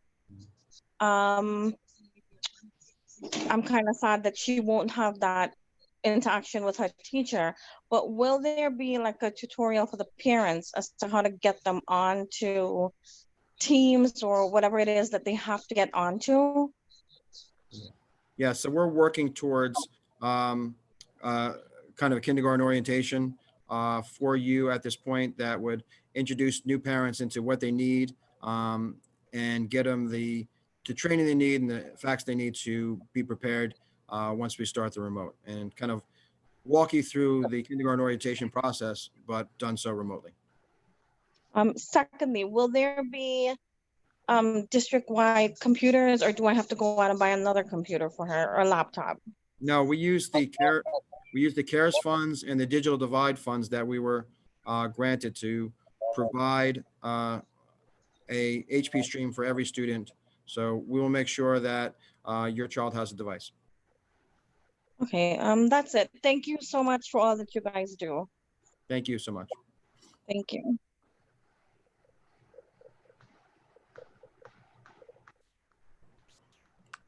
Okay, I'm going to give it one more second. However, what I would also just remind people, two things. We'll have another public comment at the end.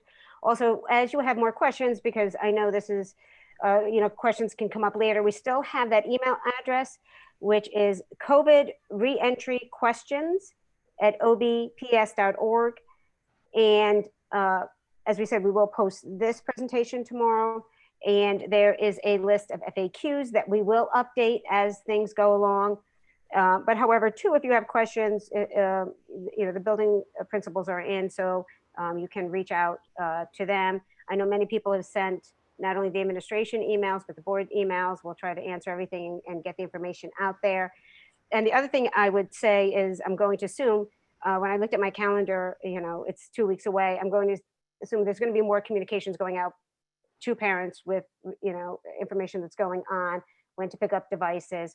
And I know the other thing, just to piggyback on what Mr. Cittadino said, that we will have, for lack of a better word, I'm going to call it Parent University Online, that we will have available to all parents to explain, at each level what the student dashboard will look like, and some of that, as well as showing them what their student would be seeing. Is that correct? I hope I didn't misspeak there, Mr. Cittadino. Is that correct? Am I? That's correct. And, as we get through this process and we present the information to the board, then a whole slew of information will start going out to parents on a more regular basis as we get closer to the beginning of our school year. Okay, so with that, I will close the public portion. We'll kind of move on with our agenda. Let me just. There we go. All right, so our next item is policy, and we also, just a reminder, we had an amendum to the policies to add the policy for homeschooling and equivalent education outside of the schools. The policies are available online. I don't know if Mr. Parton, if you want to say anything about the policies. This is just the first reading. Yeah, I think that the policies are all mandatory updates. There was an optional one that we did not recommend. The committee has reviewed that and is comfortable with that. The only really current event notable policy is the homeschooling policy that you just referenced. The reason that's added for tonight is that there is some lack of clarity in your current policy about homeschooled children's access to your extracurricular program. That will be cleared up with this new revised policy 9270 and the accompanying reg. And that is why it's on for tonight for a first reading. It is going to be on next Tuesday for a second reading and adoption in time for the 2021 school year, such as it is. Okay, thank you. Any of the board members have any questions about the policies? Oh, okay. So now here we do have another slight adjustment. So next we would go into curriculum professional development 1 through 7, where we have nothing to vote on.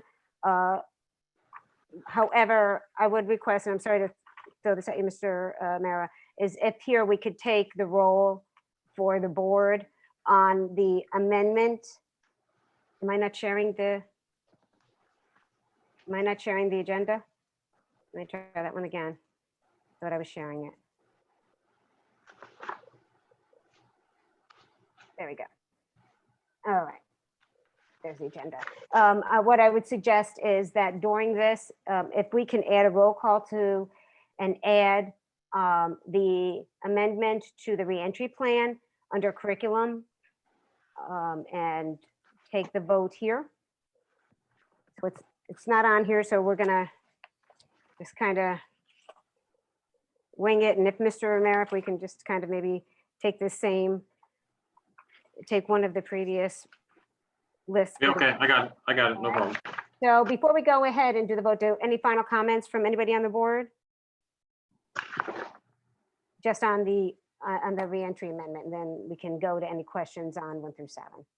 Yes, Madam President. Yes, Mr. Dunn. I want to just take 2 seconds to respond to the OBA President, Tim O'Neill. And first, I just want to make it very clear that there is no bigger supporter for our staff than Rich Dunn. Maybe he has forgotten that I'm married to an elementary school teacher here in the district. And I see the pressures, I see the pain, I see the tears when they're trying to do their very best. And I did not disparage teachers and say that they didn't do a good job back in the spring regarding the virtual aspect. They didn't have the tools. They didn't have the abilities. So I never said that they failed. And quite frankly, you know, I'm appalled that Tim O'Neill would point me out and say that I was disparaging teachers. And that's not the case, Tim, very clearly. I just want to make it very clear that I have an obligation to this district, specifically the taxpayers and specifically the children. Yes, staff is very important. They're a big part of this, Tim, but the children are my most important aspect. So please don't dictate to me what's right and wrong. I understand the ramifications. I understand very clearly what is important here. And yes, life and safety is important. I know that for a fact because I'm a deputy fire chief here in town and I see what's going on. So when you point me out specifically, I take offense, Tim. And quite frankly, I think what the administration has come up with is doable. I believe teachers can go into the classroom safely. I believe teachers and staff have been going to the store to buy provisions and get medications for their families. So they're not quarantined in their homes all the time like you're alluding to. So we're here to do what's best for our children, our best for our town. And I'm gonna do what I think is right for my children. Yeah, I call them my children, and I'm sure the other 8 board members would do the same. But we also have a responsibility, Tim, to our teachers, to our staff. And I know how important they are, believe me, because I see it firsthand every day when my wife is trying to prepare and do what she can for the betterment of her students. And I can tell you unequivocally, every teacher in this district does the same thing. So please, I'm the most aggressive supporter of the teachers here. I've spent thousands of dollars out of my own pocket to make sure that my wife has the materials, and I'm going to continue to do that. So we need to find the common ground and work together, Tim. That's what's important. And you know what, Dave, the administration, the committees have done a great job. And my concern is the elementary school students. I know what they're going through. And I'm fearful that they're going to get left behind. But I never said that teachers weren't doing anything to assist and do what they have to do. So with that said, I'm going to vote yes on this with a lot of reservations because I believe in what we're trying to do. So with that said, I appreciate the time. Great. Thank you, Mr. Dunn. Any other board members? Mrs. Burns. Hi, I have a question for Mr. Parton about the addendum that we're voting on. Here under, where was it? Pupils with disabilities, the superintendent will consider requests for evaluation of all potentially disabled homeschool children to make a determination whether or not to conduct an evaluation. Why is the superintendent making that? Not a case manager or somebody who knows the student? 2 answers. First of all, that is language that has been and is currently on your books and is the standard policy statewide. Secondly, it names Dave because we always name Dave. It is inherent in naming the superintendent that it's the superintendent or his designee, probably Dr. Tui, and the various child study team members, depending on the specific question.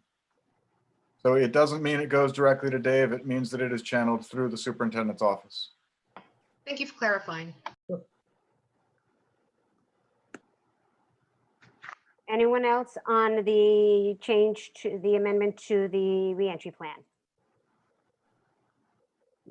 You know, I just want to take the opportunity to thank everybody in the committees and the parents and the staff and the students on it. As we said, you know, they're typically a 2-hour meeting. Today it was 3.5 hours. You know, it's certainly is not an easy. There's anguish, there's angst, there's you know, frustration, an issue we did not create. So you know, I think based on everything everybody was saying, I think we're still working on how, as we're saying, we take everybody's concerns in of what additional things we can do for our elementary, how we can continue to support our working families. You know, we don't want people, you know, to be making these difficult choices. So, you know, if things open and things are great. We hope to have kids back as soon as possible. So with that, Mr. Mara, roll call, please, on, You need a motion? oh, yeah, thank you. Can I have a motion for Burns first? Can I have a second, please? DeCara. DeCara, she got the DeCara second. Sorry, Mr. Dunn. No problem. So this Okay. will be voting on accepting the amendment or the addendum to the reentry plan. It's actually, Ms. Ellis Foster, just for clarification, Okay. sorry. That's okay. You're voting to direct the superintendent to submit the application of the amended plan to the DOE. Okay, thank you for that clarification. Okay, Mr. Dunn, Yes. Mr. Giordano, Abstain.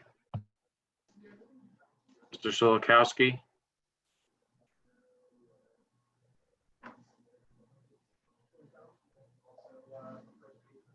Mr. Solikowski, Yes. Ms. Burns, Yes. Ms. Callie, Yes. DeCaro, Yes. Mr. DePrima, Yes. Ms. Ellis Foster. Yes, The reentry plan is approved. thank you. All right, we'll continue on. Any questions on the agenda for curriculum professional development 1 through 7? There's an action item there, Kelly, on number 1. Oh, I'm sorry, I'm in athletics, sorry. Okay. Questions?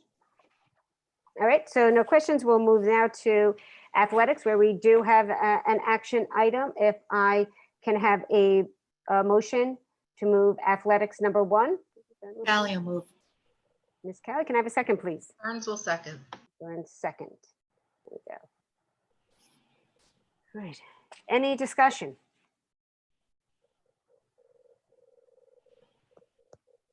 All good. All right. Roll call, Mr. Mara, please. Mr. Dunn, Yes. Mr. Giordano, Yes. Mr. Solikowski, Yes. Ms. Burns, Yes. Ms. Callie, Yes. Mr. DeCaro, Yes. Mr. DePrima, Yes. Ms. Ellis Foster. Yes. Resolution 1 passes. Okay, thank you. Next, we move to finance. We have actually 3 things. We have 1 and 2, and then the item that was the amendum to add to this what? Addendum. Addendum. And Ms. Foster, I would just ask that the new item number 1 be voted on first, Okay. and then item number 2 and 3 second after the motions are done. Okay? Oh, okay. So the first motion is for,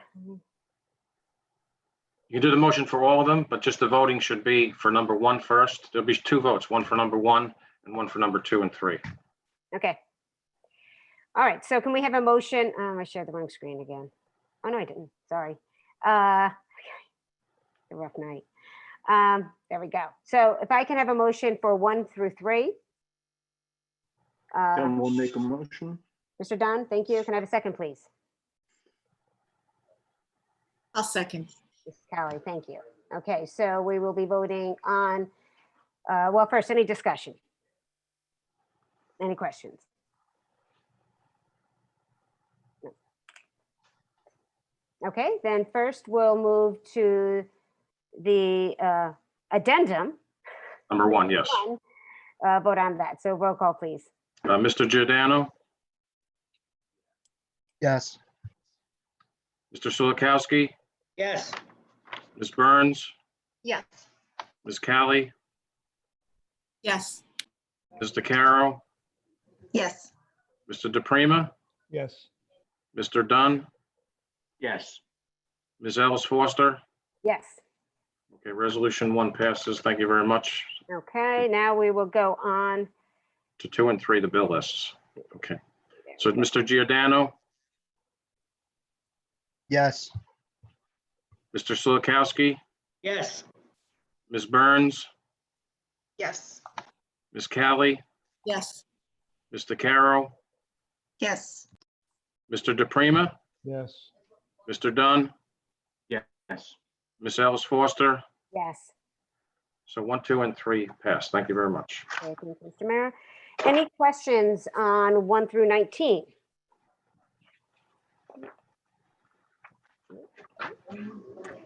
There is nothing in non-certificated personnel office. We have 2 things on non-certificated personnel operational. Anybody have any questions on any of the 2 items? No? Non-certificated personnel other. 1 through 4. Mr. Solkowski, you'll have something to talk about. Number 1 at the meeting.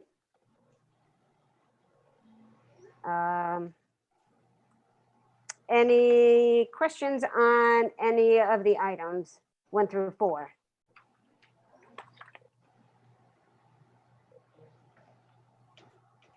Going once, going twice. Okay. Next, certificated personnel.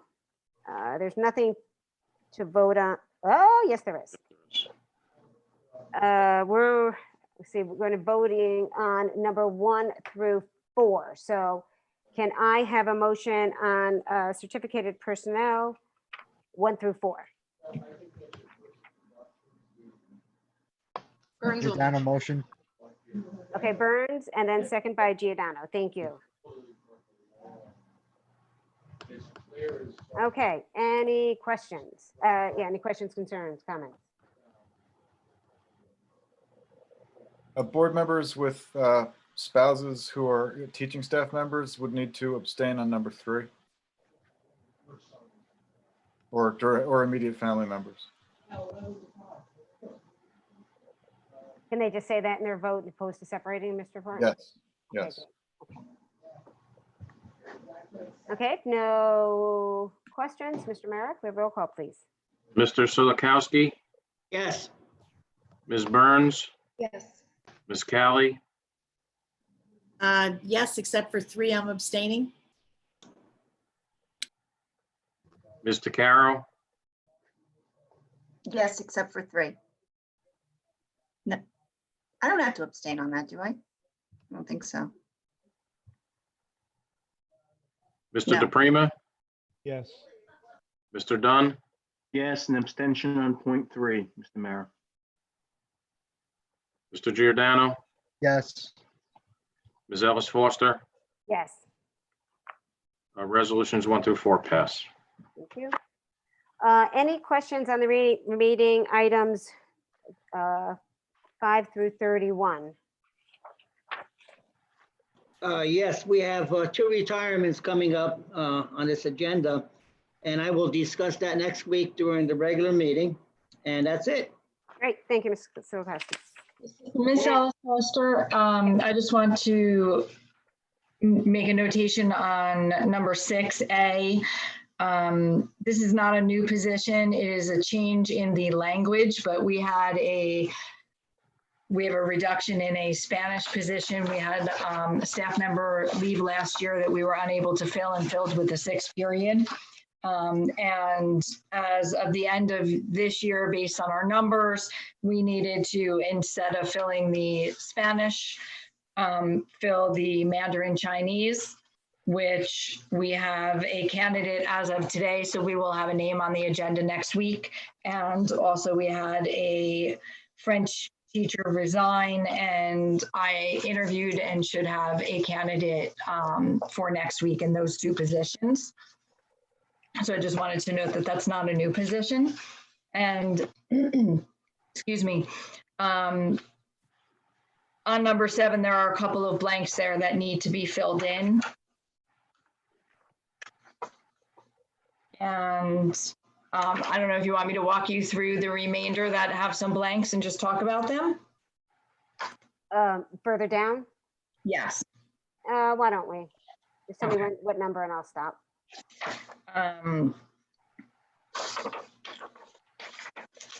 Number 13, we are adding 5 additional days. Number 19, this motion has additional names that are being added for the elementary staff who worked on the planning, the instructional videos this summer. They just didn't make it up here tonight.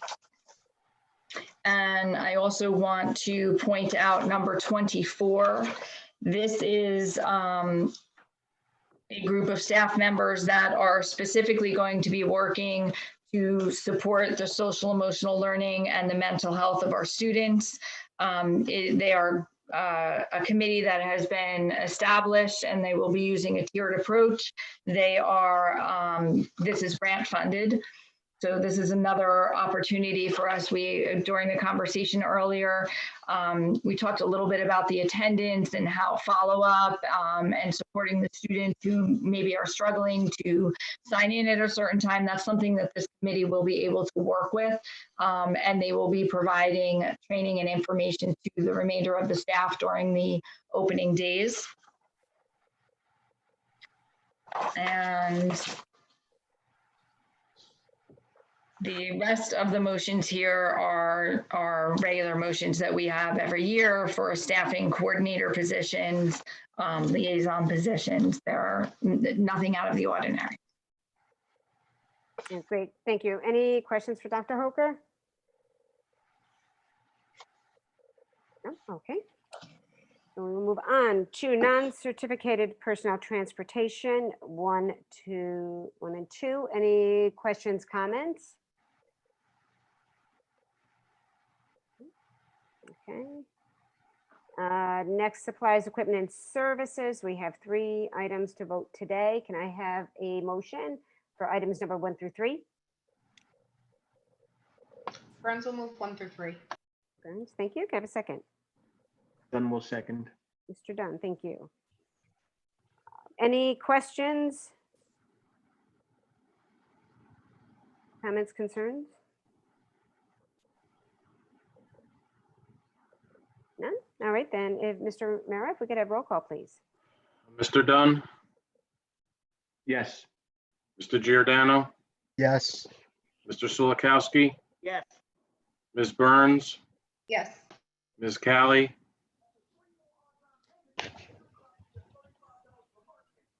Ms. Callie, Yes, sorry. Mr. Caro, Yes. Mr. DePrima, Yes. Ms. Ellis Foster. Yes. Resolutions 1 through 3 pass. Okay, thanks. Any questions on the remaining items for next week, 4 through 8? No, okay. Next, transportation. Nothing to vote on today, just 1 through 4. Any questions, concerns?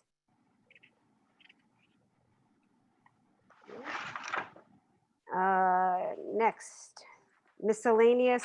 There's nothing to vote on. Just one change that is known that will be making it to the final agenda, just a clarification on June 9th. It was the special meeting just for the CSA self-evaluation. The board self-evaluation, we're doing that in September, so that will be updated to reflect that. That was the one thing.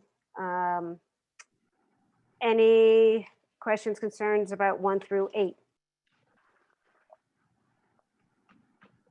Nope. Nothing in board secretary or board business? No. Okay, so I'm gonna stop sharing this. We can, let's stop that. Hang on, I just want to get that up. We can open the hearing to the residents again. I just want to get that up so we know the rules. I'm going to share. There we go. Hang on, I apologize. I'm a little slow on this today. Not going to be sharing. Hang on 1 second. I apologize. Let me try this again. There we go. All right. Thank you. Here we are. Okay. So once again, open to the public. We'll just kind of use the same process. If you would like to speak, please raise your hand. If you're on the phone, hit *9. I'll kind of go down the list in order as they come up on the screen. So I do see Mr. O'Neill. Let me unmute. Okay, Mr. O'Neill, if you unmute yourself, you'll be able to speak. Thank you again, Madam President. I just want to say a few things. First, members of the OBA know exactly when we're being supported and by whom. I also want to stress that no one cares more about making sure that our students get exactly the education they deserve, more than myself and my fellow teachers. Sometimes it's my responsibility to make sure that they don't do so at the risk of their own lives and their own families. So I would like to thank the board members for appropriately addressing the issue in front of them tonight. And thank you all and stay safe.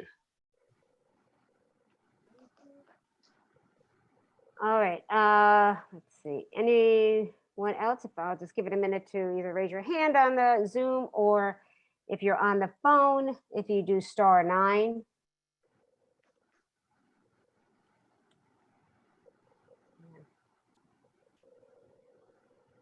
All right. I'm going to give it one more minute. I know it's been a long evening, so I appreciate everyone's patience.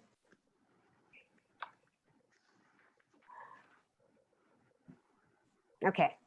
All right. I don't see any more from the public. So with that, I will close the public portion. And now we'll just kind of see if there is any old business. Okay. Only the old business, I just want to remind board members, tomorrow we do have our meeting with our New Jersey School Board rep to go over the district goals. It's at 7 o'clock. Hopefully it's going to be an hour. It's not going to be a lot of time. So that's up. And then also, I'll remind you, next week we have to the end of the month to finish our self-evaluation. So that is, out there that we'll have to the end of the month, and we'll do that in early September. Anybody else for either old or new business? Mr. DePrima. Yes, sorry, I just have a question. Please forgive me, but I had a little lapse earlier. The addendum, what exactly did that do for the plan? Was that for the plan itself, or was that just for sending the plan into the state? I apologize for not getting that straight. Is Mr. Cittadino still here? Yeah, I think, is that Mr. Cittadino or Mr. Parton? I don't know. I mean, the logistic, you said. And legally what it did was it's an application to change your timeframes for the implementation of the 2021 school year. If Dave wants to add anything more than that, I think that basically what was discussed is just the push back to October 9th, and then the 33 and 66% as possible after that. Right. So it just provides me with the authority, going forward, that I know I have the board's support to amend our application. It still remains as a hybrid learning application, just that it starts off with a remote platform and phases in the hybrid after the first month of school. Okay, Mr. Mara, you there? Yes, I am. I apologize, but can I change my vote on that? I just lost track of what it was, and I got it wrong. Mr. Parton, are we okay with that? You're still in the same meeting, so legally, yes, Mr. DePrima can revise his vote. So where does your vote, Mr. DePrima? I know an abstention equals a no, but I will go with the abstention. No offense to anybody that put this in place. Just doesn't sit right. Thank you. Okay, so the resolution still passes. I understand.